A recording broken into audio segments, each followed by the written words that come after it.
Bonjour les filles, j'espère que vous allez bien. On se retrouve, ça y est, c'est la rentrée avec une vidéo de toute croustillance. On se retrouve avec une caméra cachée.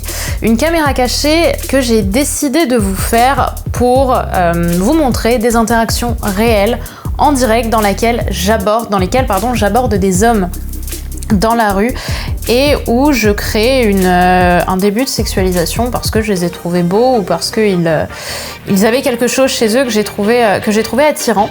Et du coup j'ai filmé ça pour vous le montrer aujourd'hui et pour vous analyser ces interactions de la vie réelle. Donc si ce n'est pas déjà fait, évidemment, je vous invite à vous abonner en cliquant sur le bouton rouge parce que je vais vous en livrer pas mal au cours de ces prochaines semaines et ce serait trop bête de rater celle qui pourrait vous aider dans la suite de votre vie sentimentale. Donc si ce n'est pas déjà fait, abonnez-vous et mettez un petit like.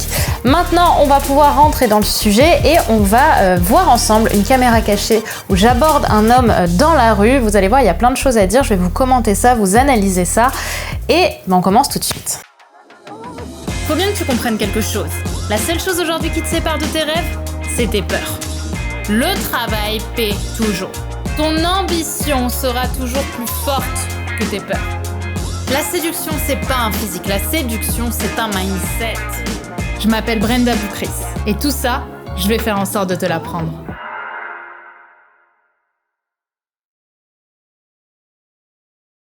En train de boire un verre et je t'ai vu et je me suis dit absolument que j'allais lui parler. Ah bah c'est sympa. C'est cool. Moi c'est Brenda. Du coup tu fais quoi? Tu fais ta balade? Alors là sur ce début, alors désolé, vu que c'est une caméra cachée, on n'est pas dans les meilleures conditions pour filmer et encore moins pour écouter. On a vraiment fait au mieux pour que vous ayez de la substance. Maintenant, ce que j'ai fait aussi, c'est que je l'ai filmé hier, donc je vais pouvoir vous raconter dans les moments où ça bug un peu ce qui s'est passé. Donc pour vous contextualiser, j'étais à la terrasse d'un café avec mon équipe et je vois cet homme passer en chemise blanche un peu large, assez beau, franchement, il présentait très bien avec ses lunettes de soleil, une très belle coupe. Et il avait un gros livre à la main aussi, donc ça faisait très artiste, un peu intellectuel qui passe dans les rues. Et je suis donc partie lui parler, je l'ai rattrapé et ça c'est quelque chose que je vous invite vraiment à faire au départ si vous avez envie d'aborder des hommes, c'est éviter vraiment d'aller les aborder en front comme ça, c'est-à-dire qu'on évite vous voyez, on marche comme ça et on met face à lui et salut, bonjour, parce que si vous arrivez en front, vous risquez un peu de passer pour les bénévoles qui veulent qu'on fasse des dons pour diverses associations et c'est quelque chose malheureusement qui est pas très bien vu et qui fait plutôt fuir. Ce que je vous invite à faire et qui est plus romantique, c'est de rattraper quelqu'un. C'est comme si vous l'aviez vu et que vous faisiez un tour pour la rattraper ou le rattraper et que vous lui expliquez que cette personne a retenu votre attention. C'est quelque chose d'assez beau, d'assez romantique, mais aussi ça montre qu'il y a une réflexion que vous ne faites pas avec tout le monde. Donc il y a un côté un peu rareté. Maintenant, au niveau de cette interaction, qu'est-ce qui se passe? Au départ, je lui fais ça. Je ne sais pas si vous le voyez à la caméra, je lui fais ça parce qu'il avait des écouteurs ou des AirPods, je ne sais plus. Et forcément, dans cette interaction, c'est typiquement quelque chose qui peut bloquer les gens, le fait qu'il y ait des écouteurs ou un casque. Donc faites tout de suite ça parce que c'est vraiment le signe, on va dire primaire, pour lui montrer qu'il peut enlever ses écouteurs parce que vous allez lui dire quelque chose. S'il garde ses écouteurs, c'est pas forcément une très belle marque de respect pour vous, il va pas forcément s'en rendre compte, il va rester un peu plongé dans sa musique. Je trouve ça toujours plus intéressant d'assumer le fait d'être là et de tout de suite proposer avec ce geste d'enlever ses écouteurs. Donc j'arrive, je lui dis salut, j'espère que... Non, je lui dis salut, j'étais là-bas avec des amis, c'est ça, donc je contextualise tout de suite en lui disant que j'étais en terrasse avec des amis et ce qu'il me répond, et je crois pas que vous l'entendez à la caméra et c'est vraiment rageant, c'est qu'il me dit, parce que ça m'a marqué, il m'a dit oui je t'ai vu. Il m'a dit oui je t'ai vu. Non, sincèrement c'est marrant parce que je l'ai vu dans son sourire qu'il y avait une sexualisation à ce moment-là. C'est oui, je t'ai vu et oui, je t'ai senti attirante. En tout cas, dans sa voix, c'est ce que ça me sous-entendait. Après, peut-être que j'ai tort. Maintenant, vous voyez bien que la plupart des gens qui se regardent, ils ne se parlent pas alors qu'ils ont pu se trouver attirants. Ici, j'avais sûrement mille et une raisons pour lesquelles j'aurais pu ne pas y aller en fait. J'aurais pu ne pas aller l'aborder. Il avait ses lunettes de soleil. Donc déjà, tu vois pas Tu vois pas ses yeux. Il avait son masque. Et au moment où je lui parle, il retire son masque. Ça aussi, il avait ses écouteurs. Il avait un livre dans la main. Après, il marchait assez lentement. Donc, pour le coup, c'était assez encourageant. Mais on peut toujours trouver mille et une excuses pour ne pas aller aborder un homme dans la rue. Ce que j'ai fait ici, c'est que j'ai bravé un code social qui est ne va pas parler aux inconnus. Code social qu'il a probablement respecté de son côté puisqu'il n'est pas venu me parler, il n'est pas venu m'aborder.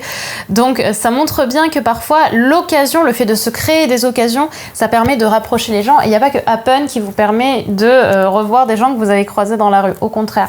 Allez-y, allez aborder des personnes, des inconnus, même sans valeur sexuelle. Le fait simplement de créer du dialogue, je trouve que c'est un muscle social qui vous permet derrière de vous sentir plus épanoui aussi et plus charismatique. Et vous voyez qu'ici, ma démarche, elle a tout de suite été appréciée.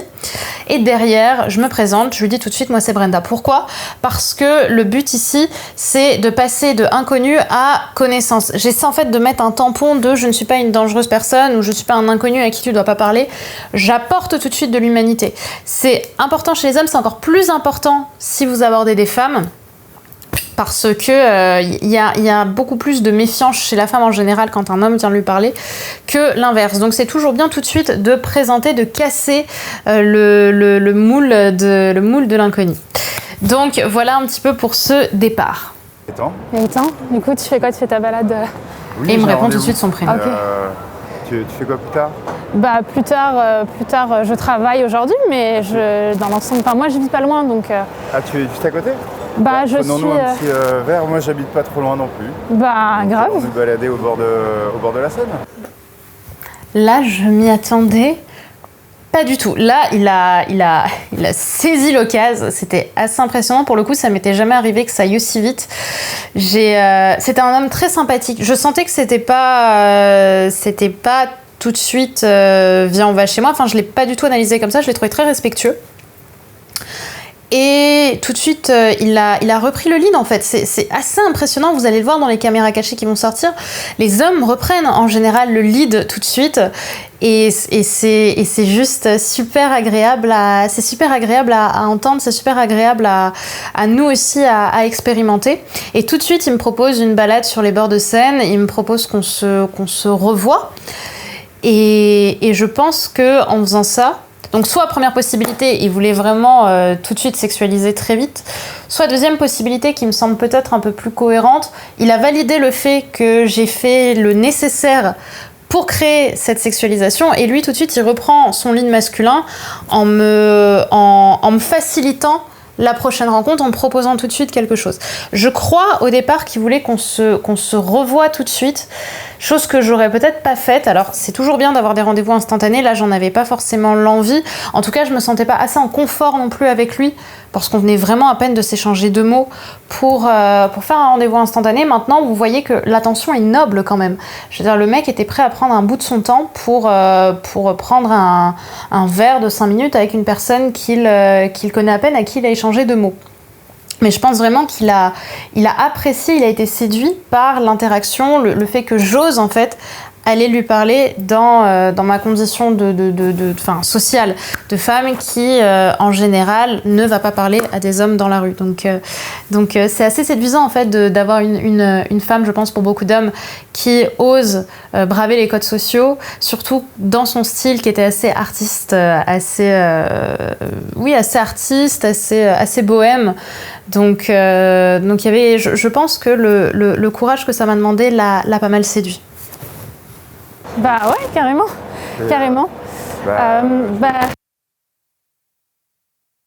Petite diable qui m'accompagne depuis 1 heure. D'accord, ok. Elle est là, c'est sympa. C'est vrai que ça fait un peu broche. C'est sympa. Ok, grave, T'en es pas effrayé, moi j'aime bien. Non, je me suis fait piquer pour la première fois il y a 1 semaine et j'avais tellement, en fait c'était ma hantise de me faire piquer par une guêpe. Mais vraiment la hantise de l'angoisse, ça te fait mal au bout. Et je me suis fait piquer sans le savoir et j'ai eu mal à la douleur. Alors qu'en fait, voilà, ça passe. Mais elle, j'espère bien qu'elle va pas me piquer, non parce que... en vrai, elle est posée. Hein. Et oui, elle fait une petite pause. Alors là, je vous avoue que je ne m'attendais pas à cette histoire de guêpe. En fait, j'ai utilisé, et c'est toujours très intéressant de le faire, le décor, le contexte, pour trouver des éléments qui vont apporter de la richesse, de la valeur en fait à la discussion et éviter les coucou ça va, oui et toi, quoi de neuf, ok, tu vois. Ce qui est vraiment intéressant et c'est vraiment quelque chose que je vous invite à faire quand vous abordez des hommes dans la rue, c'est aussi d'utiliser le contexte. Dans quelle rue est-ce que vous êtes? Qu'est-ce que la personne peut faire? Proposer, faire des suppositions en fait sur ce qu'il peut faire, ou alors utiliser aussi le décor pour faire des remarques sur lui. Ici, ce qui était vraiment drôle et pour le coup très atypique, c'est qu'il avait, et vous le voyez à l'écran, une petite guêpe en fait touchée ici. Il avait une guêpe. Et en fait, j'ai utilisé ça pour le ramener à moi et créer de la discussion. En fait, quand vous êtes en discussion, vous avez en général deux grandes possibilités pour créer une discussion. Soit vous venez, quand vous avez une remarque qui a été faite, rebondir pour creuser sur lui, en fait, pour apprendre à mieux le connaître en fonction du sujet, soit pour utiliser ce sujet pour parler de vous. Et là, c'est aussi ce que j'ai fait, puisque j'ai utilisé le sujet de la guêpe pour lui raconter une expérience que moi, j'ai vécue avec nos amis les guêpes. Et c'est une vraie expérience, hein, j'ai pas menti. Et le fait de parler de ces anecdotes, parce que ce sont des anecdotes, ce sont des souvenirs, c'est rien de très important, c'est que ça crée, encore une fois, un contexte plus amical. À ce moment-là de la conversation, on n'était plus deux inconnus, on était deux connaissances qui se croisaient dans la rue et qui discutaient. Donc on a passé un step supplémentaire qui nous rapproche et qui a provoqué, je pense, chez lui pas mal d'intérêt. Attends, vas-y, je te laisse mettre... Merci. Voilà, et là en fait, ce qui s'est également passé, alors vous le voyez un petit peu dans sa pose, déjà il avait vous le voyez pas à l'écran, mais il avait un grand sourire. Ce qui se passe, c'est qu'il a sorti lui-même son téléphone. Je lui ai pas proposé qu'on reste en contact, il a vraiment sorti son téléphone pour peut-être faciliter aussi le rendez-vous suivant, et il m'a proposé qu'on se revoie. Pour le coup, ce qui est génial, c'est que j'ai pas eu moi à lui demander son numéro, il a vraiment à nouveau repris son lead d'homme en fait pour qu'on se revoie dans un autre contexte. Il a pris mon numéro, il a pas eu le réflexe de tu es venu m'aborder, tu prends mon numéro. Il a créé ce lead là parce que je pense qu'il s'est dit elle a fait vraiment plus que son taf, donc à moi maintenant de rattraper le coup aussi pour lui montrer qu'on est d'égal à égal. Donc voilà un petit peu ce qui s'est passé pour cette interaction. Vous voyez au niveau du non-verbal, il est assez droit, il a un non-verbal qui est plutôt un non-verbal confiant. Comme vous le voyez aussi, j'ai laissé de l'espace, hein. Je me suis pas trop rapprochée de lui. J'ai vraiment voulu laisser à nouveau de l'espace pour qu'il puisse respirer et pour qu'il se sente pas envahi dans son espace vital. Tout comme moi aussi, j'avais pas non plus envie d'être envahi. Je veux dire, quand on va venir dans mon espace vital, il faut que j'ai une certaine confiance en la personne. Et pour l'instant, cette confiance, il l'a pas, même si je suis venue l'aborder. Faut bien comprendre aussi que c'est pas parce que vous venez aborder un homme qu'il y a écrit zone libre sur votre front. Vous avez fait l'effort, vous avez eu le courage d'aller aborder un homme, mais pour autant, posez vos limites. Là, ici, si c'était trop rapproché, je pense que j'aurais fait un mouvement de recul parce que j'ai quand même besoin que lui aussi mérite de venir dans mon espace personnel parce que j'y fais pas rentrer tout le monde forcément. Donc ici ça s'est très bien configuré. Hop.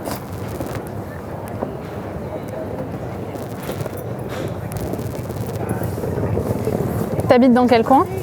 Dans le premier arrondissement, donc vraiment un peu partout. J'aime bien à ce moment-là aussi, quand on est dans la prise de numéro, continuer à discuter gentiment l'un avec l'autre parce que ça montre qu'on s'intéresse et qu'on n'est pas juste là pour prendre le numéro. Si vous êtes un homme, c'est aussi quelque chose que je vous conseille de faire, voire même de continuer la discussion après avoir pris le numéro pour bien montrer que vous vous intéressez, et je veux que ce soit sincère, vous vous intéressez à l'autre et vous n'êtes pas juste là dans le goal to be, the goal of your life qui est d'aller prendre le numéro. Le numéro est une étape, mais le fond de l'interaction, c'est quand même de discuter avec quelqu'un et d'apprendre à le connaître. Et là, vous allez vachement gagner en confiance dans votre partenaire. Enfin, votre partenaire, peut-être votre futur partenaire. Moi, je suis pas loin aussi, donc c'est cool. Bah, je t'appelle pour la Écoute, à très vite.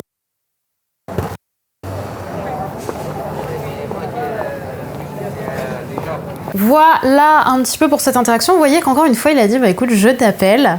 L'histoire, est-ce qu'elle va continuer ou pas, vous le verrez. Non, en vrai, pour pas vous mentir, je regrette un peu pour le coup parce qu'il était assez séduisant. J'ai pas donné mon vrai numéro parce que c'est quelque chose que je fais pas en général. Mais pour le coup, c'était un homme assez attirant et très à l'aise. Et vous voyez que souvent, ce qui peut nous impressionner, c'est le physique, le non-verbal d'un homme, parce qu'on peut en général être déstabilisé par la personne. On se dit souvent, en fait, il y a une règle que je trouve assez vraie dans ce milieu, malheureusement, c'est plus la personne est belle, moins on a le courage d'y aller. Ce qui en soi n'est pas forcément cohérent. Parce que l'attrait physique d'une personne ne va pas forcément montrer dans le fond, sa valeur sociale, mais dans la forme, c'est un peu ce que ça nous sous-communique. Mais ici, moi, je me suis vraiment dit, j'y vais. Et vous voyez que l'interaction était très ouverte et que c'est pas parce qu'un homme est beau ou une femme est belle que la personne est froide, bien au contraire. C'est souvent même plus rare pour une personne qui socialement est considérée comme très belle d'être abordée parce que justement les gens n'osent pas. Alors quand vous y allez, c'est souvent bien pris et la personne elle sait que ça demande du courage. Donc voilà un petit peu pour cette caméra cachée commentée. Il y a eu des petits bugs au niveau de la caméra, vous m'en excuserez. Maintenant c'est vrai que c'est toujours compliqué de tourner en caméra cachée à Paris. J'espère en tout cas que l'interaction vous aura plu. N'hésitez pas à me dire par commentaire ce que vous en avez pensé. Est-ce que vous auriez agi de telle et telle façon ? Pour le coup, les filles, encore une fois, je me suis pas trouvée très bonne en fait dans cette caméra cachée. J'étais vraiment pas au max de ce que je peux donner. C'était l'une de mes premières. Ça faisait 4 ans que j'avais pas abordé des hommes dans la rue.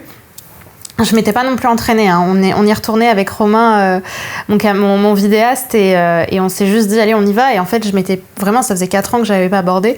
Donc ça a été un peu challengeant. Mais vous voyez que le fait simplement d'aller aborder avec une belle énergie, comme ça a été mon cas, suffit pour que la personne derrière, elle reprenne le flambeau. Pour moi, le plus dur, sincèrement, dans une caméra, dans une interaction d'inconnu à inconnu, c'est pas le moment où l'interaction commence, c'est l'avant. C'est le moment où on voit cette personne, on la croise et on se dit je peux y aller, mais j'ose pas y aller parce que je ne sais pas ce qui va se passer une fois qu'on va y aller. Et comme je le dis souvent, la peur est toujours plus impressionnante et plus forte avant d'être dans l'action, avant d'être dans le moment. Parce qu'on est beaucoup plus dans la projection que dans le réalisme. Et c'est là où justement vous allez vous démarquer en y allant. Donc n'hésitez pas à me dire par commentaire si le concept vous a plu, si vous êtes ouvert à aller aborder plutôt des hommes ou des femmes d'ailleurs dans votre quotidien. N'hésitez pas à me dire si vous en voulez d'autres également. D'autres, sachez-le, vont sortir. Celle-là c'est la première, mais d'autres très belles caméras cachées vont sortir avec des belles surprises, vous allez le voir. Donc cliquez maintenant les filles sur le bouton rouge.